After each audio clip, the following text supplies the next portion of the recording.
But an emotionally intelligent person can distinguish between what happened and the story that they created in their mind. Okay. Our halaqah topic for today is, as you guys know, emotional intelligence through the lens of Islam. I want to make it very clear that I do not consider myself to be a really emotionally intelligent person, nor I think I am. So this halaqah was definitely one of the hardest halaqah for me to prepare for because I just didn't know if I'm the right person to be giving other people advice on this and whatnot. Talking about the qualities of an intelligent person, I will share five qualities of a person that is emotionally intelligent. And one of them is that emotionally intelligent people learn to become curious about what they cannot see. So for example, if they're in a scenario where the other person is, for example, somebody screams at them or somebody does something that they probably don't understand, they're able to see why that person did what they did. And this is also like one of the downfalls for a person that's emotionally intelligent. They can never really be mad at someone for a really long time because they'll always find a way to see why they did what they did, right? Always. So this doesn't always mean that they'll justify what they did. That's different. What that person did is wrong, but you're able to understand why they probably did that. Where are they coming from? Because we all have different circumstances. No one is perfectly good and no one's perfectly bad. There's no such thing as a bad person and there's no such thing as a good person. We all have ratios. Some people have more of a ratio of a bad person and some people have more of a ratio of a good person. But each one of us, we have our times when we're not at our best behavior. We have our times where we don't always be very nice, do the nicest things, or a right Muslim, right? So that's number one thing. An emotionally intelligent person, they're always curious about the things that they cannot see and trying to find why that person did what they did, rather than just looking at for example, like they don't just look at the obvious, they try to see what's behind them, right? And the second one is, so what that happens, right? When a person is constantly trying to see people beyond what they're sharing, it can lead to two things. One is that they're assuming the good in people, and one thing is that they're assuming the bad in people. A person can be emotionally intelligent in a way that they can read the room. They can read people's expressions. They can know why somebody is doing what they're doing. But their brain can always run to assume the negative in people instead of the positive. So as a Muslim, which is, we know that one of the core principles of Islam is to avoid much suspicion because most of them lead to sins, right? So this is something that we can learn, that some people can actually be very good at reading people and still have poor emotional intelligence, because observation is not really interpretation, right? For example, I'll tell you right now, Samiha is looking at her phone. I'm giving a presentation. Somebody from you guys is looking at their phone. I can run to a conclusion, oh, she's looking at her phone, my presentation is boring, I'm probably not doing a good job, right? So, but that's what an average person would probably think when they see that they're giving a presentation, somebody's on their phone, they probably think, oh, I'm probably boring, like, the presentation is getting boring, so let me rush my way through. That's what an average person would do. But an emotionally intelligent person can distinguish between what happened and the story that they created in their mind, okay? So the events that happened, they know for a fact that a person is looking at their phone while that they're giving a presentation, but they look at different possibilities. They don't just jump to the conclusion of the very first thought that comes into their mind. They can tell themselves, oh, this person probably has something important texting their friend, or maybe they're taking notes, or maybe they're searching on something interesting that I said, right? And that can only happen if you're secure about yourself. A person that is insecure about their own selves would likely go assume bad about other people's behaviors towards them. This is how most of the assumptions lead up to. This is also the people that are very socially awkward, or they get very embarrassed at things, or the people that are insecure about certain things about themselves, which is why they're always assuming the bad. They constantly think, oh, people are judging me, people are jealous of me, oh, this girl's probably rude, or she doesn't like me, and stuff like that. It's because when you don't know yourself. And so emotional intelligence isn't just about being able to read the room, it's being able to read the room without letting your insecurities write the explanation, right? So you can actually distinguish between the two things that are happening, the fact and your interpretation of the fact, right? They're two completely different things. And getting back to the fact that insecurities build up when we don't know ourselves. For example, if I was to look at Fiza, and I tell Fiza, Fiza, your green eyes make you look very weird. Okay. If I tell that to you, you're probably going to think I'm crazy. Because first of all, you do not have green eyes. And even if the whole world was to tell you, Fiza, your green eyes make you look weird. Your green eyes make you look weird. You're going to look at all of them like crazy. I do not have green eyes. It's because you know for a fact that you do not have green eyes. But if I was to tell you, Fiza, you're a very rude person, right? Why would you let that affect you? But if you know for a fact that you're not a rude person, you know that for a certain, just like you know that you do not have green eyes, you would not let people's comments on you make you something different, or let that affect your mentality and whatnot, mental health. When you know for a certain fact that I'm a very polite person, I talk to people nicely. Even if 1,000 people are telling you, Fiza, you're rude, you would not listen to them because you know yourself. You know who you are. So one of the things of being an emotionally intelligent person is to know yourself, to be secure about your things.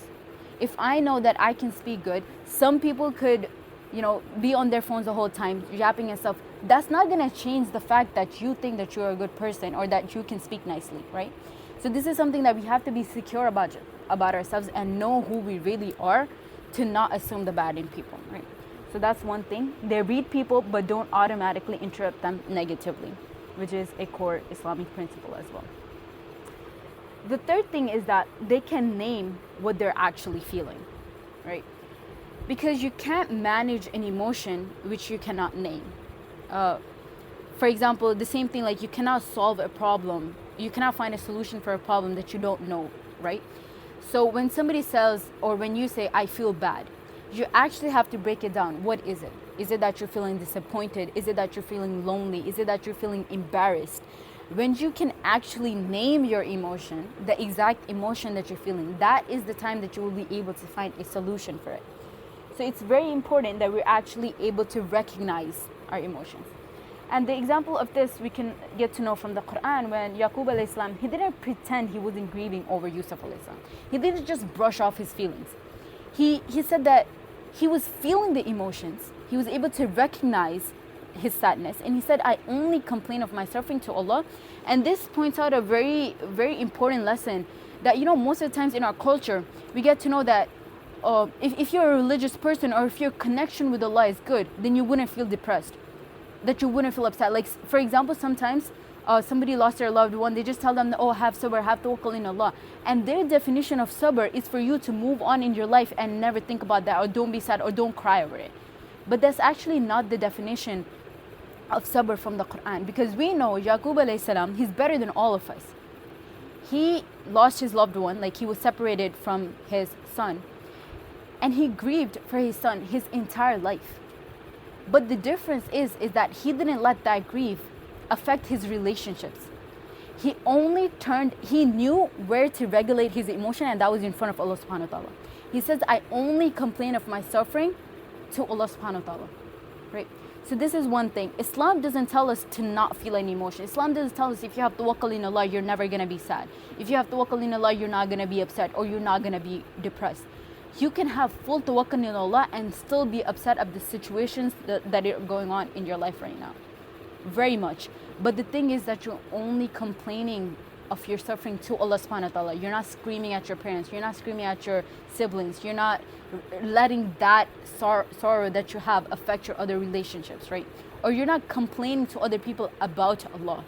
A lot of times we do that. Oh, do you know my life is so imperfect? I'm going through this and that. Do you even know what I'm going through? I have so many problems in my life. Like, you're complaining about your life to other people. When Allah tells you, you have a problem, complain to me, right? I will listen to you. So an emotionally intelligent person, they can recognize their emotions. And not only do they recognize their emotion, they know who to turn to, right? And this is something that the Western psychology would never tell you. They mostly tell you, oh, just learn about your own selves. Like, you recognize yourself. But what are you going to do after you recognize your emotions? Because now you have to deal all of it by yourself. But Islam tells you don't have to deal all of it by yourself. You can turn to Allah subhanahu wa ta'ala and tell him about your problems, right? That's one thing.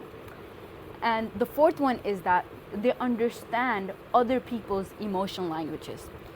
So one thing is that you understand yourself. and you know your emotions, you're secure about yourself, you know exactly the kind of person you are, the exact emotions that you have, you know how to regulate them, you turn to Allah subhanahu wa ta'ala good.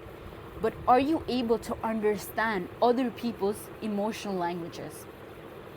For example, we get to know one of the examples, a very cute story, a very cute narration from the time of our Prophet Muhammad, peace be upon him, where the Prophet Muhammad, peace be upon him, told Aisha radiallahu anha that he knew when she was pleased with him and he knew when she was upset with him.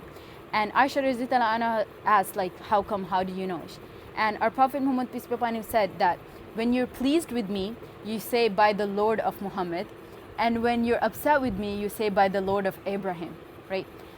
And the fact that our Prophet Muhammad, peace be upon him, noticed such a small little detail, and knowing that our Prophet Muhammad, peace be upon him, is a leader of an entire nation, he has probably gazillion things going on in his mind. He's reconstructing an entire nation, and in between all of that, he's able to pay attention to the little details of his wife's wording and stuff like that.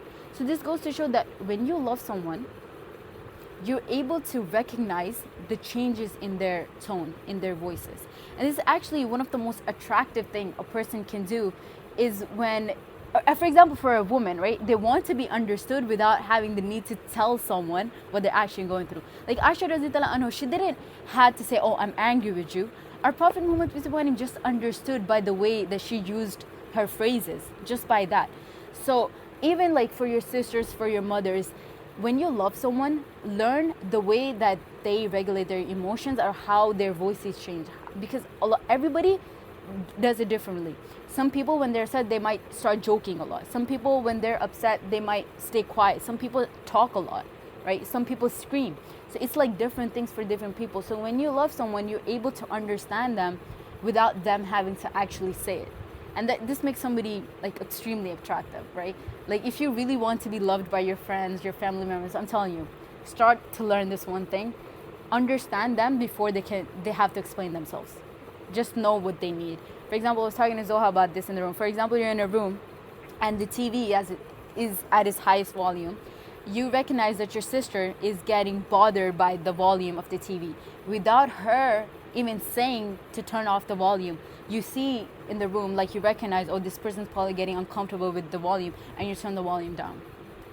That just one little detail of you just noticing what people around you are thinking or what uncomfortable with, and recognizing you turn the volume down, that one gesture can make you really attractive and make you really likable from your family members, your friends, or like anybody around you. So just to notice, the art of noticing small things is very beautiful, which we can see in Prophet Muhammad, peace be upon him. Like he was the most busy. So this isn't like excuse, oh, I'm the most busy person, like, you know, I have so many things going on in mind, I don't have time to see what, like, you know, where your body languages is and stuff like that.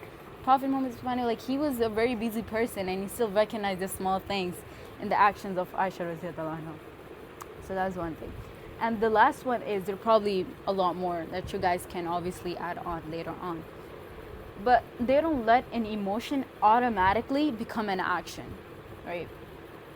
And this is also a core principle in our religion, is that our Prophet Muhammad, peace be upon him, taught that the truly strong person isn't simply the person who can overpower another person, but the person who controls themselves when they're angry, right?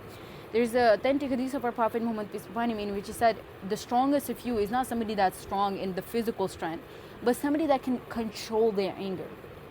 Somebody that can control their anger, because this is honestly one of the main things that destroys relationships. Because once you've said something, you're never gonna be able to recover that. It's like a bullet coming out of a gun. You're never gonna be able to get your words back. So this one habit of just calming down before you, like, you know, explode is very, very important, to be able to have control over your anger. And also there's another narration at the time of our Prophet Muhammad, peace be upon him. This one time what happened was that there was a Bedouin. A Bedouin is people that are from the villages, they don't have much sense and whatnot, not much social awareness. So he came to the mosque and started urinating in the mosque, and the Sahabas completely lost it. Like, this is a mosque, like how come? So they got up to like stop him and stuff, and the Prophet Muhammad, peace be upon him, said, sit down, let him finish. And when he finished, they cleaned the entire mosque, they cleaned out the area, and our Prophet Muhammad, peace be upon him, sat him down and told him this is not the right way to do things. You see, in that specific scenario, technically, to get up and to stop that person is the right thing to do. You need to stop that person from that thing. But sometimes there's a difference between being right and rightfully responding, right?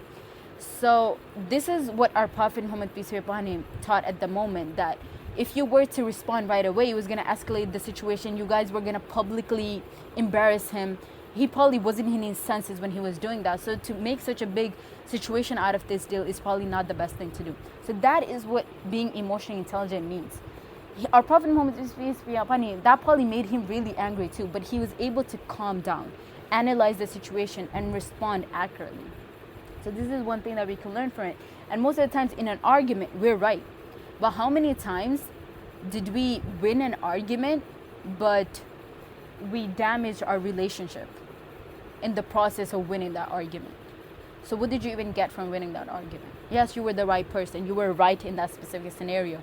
But if you ended up damaging your relationship while winning that argument, then it's not really worth it.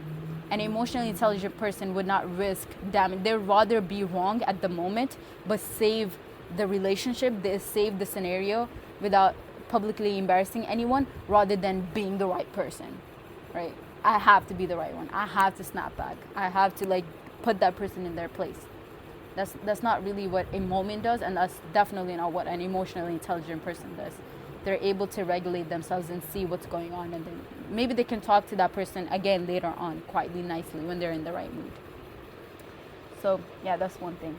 And I'll just end with the situation of Yusuf alayhi salam, where he was betrayed by his brothers. He was thrown into a well. He went through all these injustices and oppression from his family and stuff like that. And when he was finally at the time where he could get his revenge, where he could put his brothers at his place of what they did, he had all the power to do so. He said, "No blame will there be upon you today," when he was referring to his brothers. And that was because somebody else was responsible for his wound. He recognized that, right? But he didn't let them be responsible for the person that he became, right? So we have to distinguish, some people, they can really hurt us, right? They can really wound us. They do bad things to us. But eventually, you have to decide if you're gonna let them be responsible of the person that you become. Okay, this is what an emotionally intelligent person does. Somebody can do them very wrong, but they're not gonna let that become their character. A lot of the villain stories that we see, right? The people that become villains, the people that become bad guys, are eventually guys that were bullied in their life somehow. And then eventually they become bullies themselves and stuff like that. So this is something that you have to see, that are you really gonna let somebody else affect the way that you really are? Somebody could have done you really bad, but that doesn't change from the person that you are. So this is something that we have to distinguish between the two. And yeah, at the end, it's just intelligence just asks us what happened, right? Emotional intelligence asks us what is happening inside me because of what happened. And Islamic emotional intelligence asks, now what would Allah want me to do with this feeling?